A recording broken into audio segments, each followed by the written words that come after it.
Listening to the sound of that angel's voice makes me smile.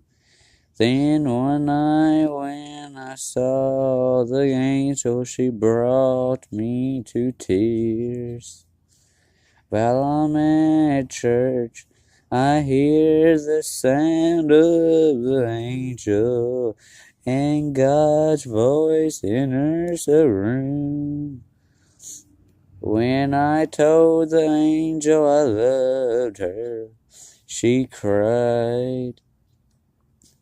I love seeing her beautiful eyes.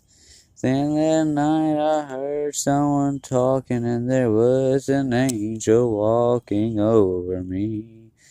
I didn't realize just how sweet you are, angel. Thank you for keeping me in your heart.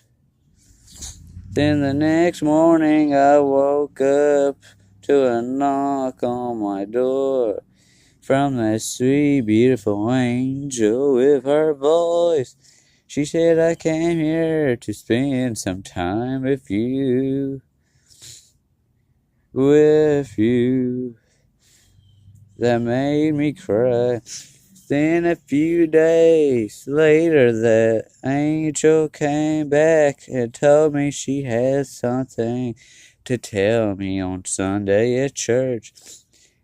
Then I came to church on Sunday. She fell in my arms and sung me a beautiful song that I loved, and then a smile on her face, and God bless the sound of that angel's voice.